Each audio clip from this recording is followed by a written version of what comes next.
ముందుకు రావాలంటున్నాం. దోపిడీ కోటను కూలదోయాలంటుంది. దోపిడీ అనేది ఉండకుండా చేయాలంటున్నది. శ్రమను సృష్టించేది శ్రామిక వర్గం అయితే ఆ శ్రమను అమ్ముకునేది పెట్టుబడిదారులు, కార్పొరేట్ వాళ్ళు. అంటే సొమ్ము కర్ది సోపు కర్ది, అంటే సంపద సృష్టిస్తున్నది శ్రమజీవులు. దాన్ని అమ్ముకొని సొమ్ము చేసుకుంటున్నదేమో ఈరోజు దగాకోరులు, పెట్టుబడిదారులు, భూస్వాములు. ఇలాంటి ఆర్థిక అసమానత లేని సమాజాన్ని ఈరోజు కమ్యూనిస్ట్ పార్టీ నిర్మాణం చేయాలంటున్నది. ఇక్కడున్న నారాయణ ఎందుకు అసెంబ్లీకి వెళ్ళకూడదు? అరికెపూడి గాంధీ ఎందుకు వెళ్ళాలి? ఏం నారాయణకు శ్రమజీవుల యొక్క సమస్యలు తెలియదా? ఇక్కడున్న రామకృష్ణ ఈరోజు ఎందుకు కార్పొరేటర్గా ఎన్నిక కాకూడదు? ఇక్కడున్న వరలక్ష్మి ఎందుకు చట్టసభలకు వెళ్ళకూడదు? చంద్ర యాదవ్కి అర్హత లేదా? నరసింహారెడ్డికి లేదా? కాబట్టి శ్రమజీవుల యొక్క రాజ్యంలోనే ఇవన్నీ సాధ్యమవుతుంది. ఈ బూర్జువా పార్టీ వ్యవస్థలు ఉన్నంత కాలం, దోపిడీ వ్యవస్థ ఉన్నంత కాలం ఈరోజు పేదలు చట్టసభలకు వెళ్ళే అవకాశాలు ఉండవు. ఒకవేళ అక్కడ పోటీ చేయాలంటే ఈ కార్పొరేట్ సమాజంలో వాడు ఒక కార్పొరేట్కు పోటీ చేయాలంటే 2 కోట్లు ఖర్చు పెడుతున్నాడు. మన దాని 2 లక్షలు లేవు. పోటీ పెరుగుతున్నది. వాడు 1000 ఓటుకు 2000 అంటున్నాడు, ఇంకోటి వచ్చి 3000 అంటున్నాడు, ఇంకోటి వచ్చి 4000 అంటున్నాడు.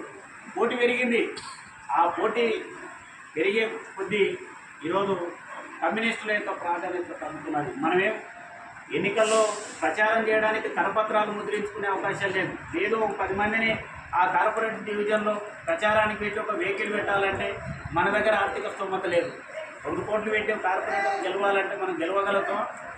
కాబట్టి ఏం నేర్పుతుంది ఈ దోపిడీ సమాజం అంటే, నువ్వు డబ్బు పెడితేనే ఈ సమాజంలో ఏదైనా దొరుకుతుందని వాడంటున్నావు. కమ్యూనిస్ట్ పార్టీ సిద్ధాంతం ఏమంటుందంటే అన్నిటినీ డబ్బుతో కంపేర్ చేయకూడదు. డబ్బు లేకుండా కూడా ఈ సమాజాన్ని మార్చవచ్చు. అదే కమ్యూనిస్టు సిద్ధాంతం. ప్రజలు తలుసుకుంటే దోపిడీ కోటలను సమూలంగా కూల్చేస్తారు కమ్యూనిస్టులు. లేదా పేదలు తలుసుకుంటే ఈ పెట్టుబడిదారి వ్యవస్థను బీటర్ వారేటట్టు చేస్తారు. కాబట్టి మార్క్స్ లెనిన్ సిద్ధాంతాలను అర్థం చేసుకున్న ప్రతి కార్యకర్త ఈరోజు 100 సంవత్సరాల శతాబ్ది ఉత్సవాల సందర్భంగా 100 సంవత్సరాల ఈ శతాబ్ది ఉత్సవాల సందర్భంగా మనం మన పార్టీని 100 ఇక్కడ ఎన్ని కాలనీలు ఉన్నాయో తెలియదు నాకు వాస్తవంగా. 27 కార్పొరేషన్ డివిజన్లు ఉన్నాయి. కాలనీలు ఎన్ని ఉన్నాయో తెలియదు. మన శాఖలు 14 ఉన్నాయి. 100 శాఖలు ఏర్పాటు చేసే శక్తిని ఈ 100 సంవత్సరాల శతాబ్ది ఉత్సవాల సందర్భంగా మనం కర్తవ్యంగా తీసుకోవాలి. ఎందుకు మనం 100 శాఖలు మనం ఏర్పాటు చేయాలి? 13,000 సభ్యత్వాన్ని 1300 సభ్యత్వం నుండి మనం అనుకుంటే ఈ నియోజకవర్గంలో సుమారు 14 లక్షల మంది ఉన్నారు. 21 కార్పొరేషన్ డివిజన్లు ఉన్నాయి. 21 శాఖలు ఉన్నాయి. మనం 100 శాఖలు వేయలేమా? ఒక్కొక్కరు 10 శాఖలు, 10 మంది నాయకులు, 10 బదులు ఉంటారు. అంటే 100 సంవత్సరాల పార్టీ చరిత్ర మనం నడుపుతున్నాం. 100 శాఖలను ఏర్పాటు చేయాలన్న లక్ష్యంతో మనం ముందుకెళ్తే ఇది సాధ్యమవుతుంది. ఇది మనం ఒక కర్తవ్యంగా దీన్ని తీసుకోవాలి. కాబట్టి ఇది ఒక కర్తవ్యం అంటే రామకృష్ణ ఒక్కరిని కాదు, ఇక్కడ ఉన్న వాళ్ళందరినీ. ఒక్కరు 2 శాఖలను ఏర్పాటు చేయండి. వేదిక మీద ఉన్న వాళ్ళు 10 చేస్తారు. ఎట్లా ఈ కమ్యూనిస్ట్ పార్టీ ముందుకెళ్ళదో, ఎట్లా మనం 100 శాఖలను మనం ఏర్పాటు చేయము. ఈ ఒక్క నియోజకవర్గంలోనే 5,000 సభ్యత్వం చేసి ఈ నియోజకవర్గ పార్టీ రంగారెడ్డి జిల్లాలోనే ప్రథమ స్థానం కాదు, తెలంగాణ రాష్ట్రంలోని ఈ నియోజకవర్గం గురించి అంటే రాష్ట్ర కార్యదర్శి ఉన్న ఎవరైనా సరే ఈ నియోజకవర్గం గురించి మాట్లాడకుండా తెలంగాణ స్టేట్లో ఇంకో నియోజకవర్గం గురించి చర్చనే ఉండకుండా చేయొచ్చు. అది మన కర్తవ్యం, అది మన లక్ష్యంగా ఉండాలి. కాబట్టి ఆ వైపులో తీసుకెళ్లకుండా జనరల్ ఉపన్యాసాలు, సాధారణమైన మాటలు ఉట్టిగా అవి చేసే ఉపయోగం లేదు.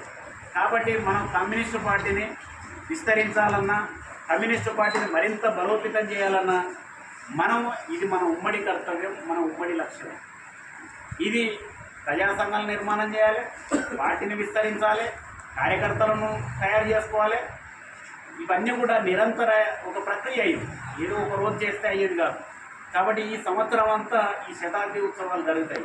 ఈ శతాబ్ది ఉత్సవాల సందర్భంలోనే మనం గతంలోనే సమావేశంలో నేను ఈ మాట అన్నా, మనం ఒక ఫంక్షన్ హాల్ తీసుకొని చాలా భారీ ఎత్తున తెలంగాణ రాష్ట్ర పార్టీ కార్యదర్శితో పాటు ఇతర ముఖ్యులను పిలిచి ఒక భారీ బహిరంగ సభ పెట్టాలి. 1300 సభ్యత్వం, మనం 1300 సభ్యత్వం కలిగిన ఈ పార్టీని 1300 మందిని పిలిస్తే చాలు. బయట వాళ్ళు ఎవ్వరు ఒక 1000 మందితో ఒక సభ జరిగితే చాలా గ్రాండ్గా చాలా బాగుంటుంది, బ్రహ్మాండంగా. కాబట్టి ఆ సభను ఒకటి ఏర్పాటు చేయడానికి మనం తీసుకున్నాం. ఇది ఎప్పుడు అంటే సభ్యత్వాన్ని మొత్తం పూర్తి చేసి, సభ్యత్వం ఈ నెల 10 అనుకున్నాం, తర్వాత ఈ నెల 31 వరకు పొడిగించడం జరిగింది. కాబట్టి పొడిగించాం కదా, సమయం ఇచ్చారు కదా జిల్లా పార్టీ అని చెప్పి మీరు ఇక ఏదో నత్తనంగా నడిస్తే కాదు. ఇప్పటి వరకు రంగారెడ్డి జిల్లాలో 1-2 మండలాల తర్వాత ఇది 3వ మండలం. కేంద్రీకరించే నియోజకవర్గాల్లో అన్నింటికన్నా ముందు 7,000 డివిజన్ల కన్నా ఇప్పుడు అబ్దుల్లాపూర్ మెట్లో పోరాటం జరుగుతుంది కాబట్టి హయత్ నగర్ మెట్లో తొందరగా వచ్చింది. మిగతా దాంట్లో రాలేదు. కానీ మిగతా 2 మండలాలను మినాయిస్తే మిగతా జిల్లాలన్నింటికన్నా ఈ నియోజకవర్గం, ఈ మండలం నెంబర్ 1 పొజిషన్లో ఉంది. దాన్ని మేము అభినందిస్తున్నాం రామకృష్ణ ఇక్కడ ఉన్న పార్టీ నాయకులందరూ. అయితే అభినందించడం అంటే రేపు మీరు ఫారం 1లో నింపి 2 అయిన నింపి మాకు చెప్తే ఆ రోజు నారాయణకు రామకృష్ణ సన్మానం చేసినా చూసినాం. మేము రామకృష్ణ ఇక్కడ ఉన్న నాయకులకు జిల్లా పార్టీ చేస్తాం. అందరికన్నా ముందు మీరు ఫారం 2 నింపి మాకు ఇస్తే బ్రహ్మాండంగా బాగా చేశారని చెప్పి రామకృష్ణతో పాటు జిల్లా నాయకులను అభినందిస్తూ సన్మానం చేద్దాం. కాబట్టి సన్మానాలకు ఇది సమయం అని అనుకోవడం దానికోసం కాదు, కానీ ఎందుకంటే మిమ్మల్ని అభినందించడానికి ఒక వేదిక. కాబట్టి మీరందరూ కూడా ఇప్పటివరకు మంచిగా చేసిన వాళ్ళని అభినందిస్తున్నా, చేయని వాళ్ళు కాస్త త్వరితగతిన మీరు చూస్తున్న అవసరాన్ని తెలియజేస్తూ చివరికి ఒక పాయింట్ కామెంట్. ఇప్పుడు ప్రజా సంఘాల నిర్మాణం కొంత మిగతా నియోజకవర్గాల కన్నా పర్వాలేదు. ఇప్పుడు వైఎఫ్ శివ, తర్వాత ఎస్ఎఫ్ ఇద్దరు, నితీష్, మన తేజ ఈ మధ్యలో మంచి యాక్టివ్ రోల్ ఉన్నారు. అయితే మహిళా సంఘం కూడా పర్వాలేదు. అయితే డిహెచ్పిఎస్ జిల్లా ప్రధాన కార్యదర్శి ఇక్కడే ఉన్నాడు, మిగతా వాళ్ళు ఉన్నారు.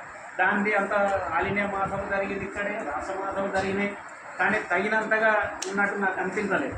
వాళ్ళ ఇన్ఛార్జి కూడా ఇక్కడే ఉన్నాడు, ఆయన ఒకటి చేస్తున్నాడు. ఇప్పుడు ఈయన ఆల్ ఇండియా నాయకుడు, మనం ఇంకా సన్మానం చేయలేదు. కాబట్టి డిహెచ్పిఎస్ నిర్మాణం కాస్త నాకు ఇబ్బంది, అంటే దాన్ని కాస్త ఎక్కువ మంచిగా చేయాలి. తర్వాత మిగతా సంఘాలను కూడా నిర్మాణం చేయడానికి తక్షణమే